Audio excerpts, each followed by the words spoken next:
Hi, this is Sive Morten with the daily update on EuroFX.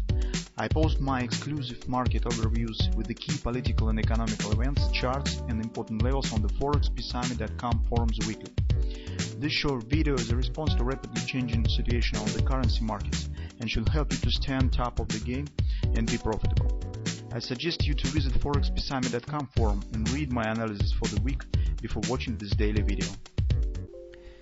Welcome everybody, guys. Let's take a look in the forex markets again. So today we take a look in the euro currency. Actually, currently it's difficult to choose something really interesting because on the Great British Pound, as you can see, nothing has happened yet. So we discussed in our weekly report impossible retracement.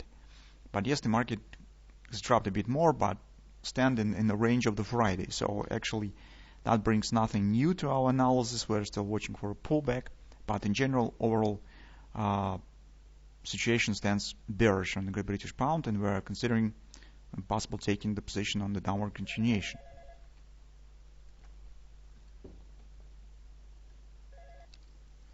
So that's why I thought maybe we'll take a look at the euro currency, because here we still have the bread and butter trade in progress.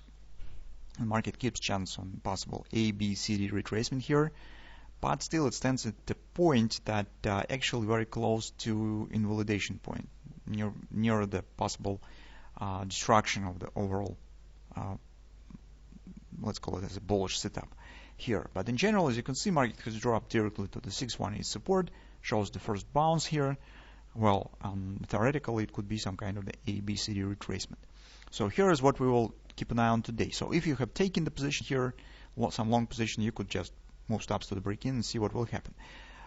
Potentially, here, we could consider this construction. In general, overall price action doesn't look really impressive because, as you can see, very choppy, and it would be better if we will get some kind of the more straightforward action. But still, as market keeps some lows intact, it also keeps chance on the possible upward action. Here we could consider this scenario.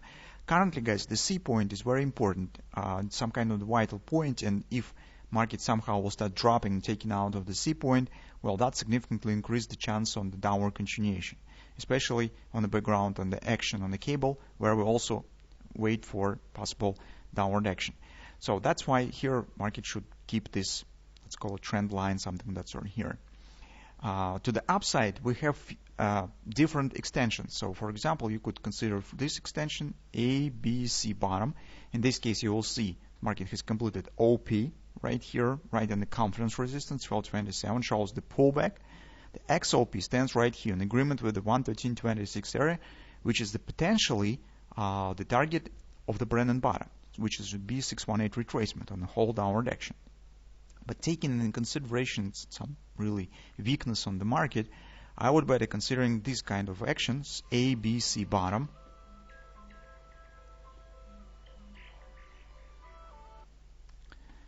because it provides closest standing target. It's approximately 112.73. It's OP with this larger A, B, C patch, and this OP coincides with the 50% level. For the euro currency, the 50% is the major level that it likes and responds usually on it. That's why I think that in current circumstances, when we do not see any straightforward action, well, it's better to use closest standing target. If it will be achieved, it's probably better to use not the 1325 but 2075. So that's actually a scenario that we could keep an eye on.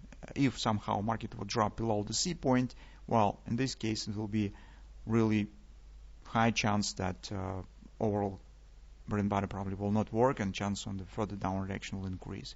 So market should hold this, although choppy, but still this tendency, this high lows, and should proceed high to complete this target. So that actually all that we have, but generally, as you can see, this scenario and overall trading setup is not very attractive at all. So, well, but that actually all that we have currently, and what we could discuss currently on the euro currency and the British pound as well. Let's see what we'll get tomorrow.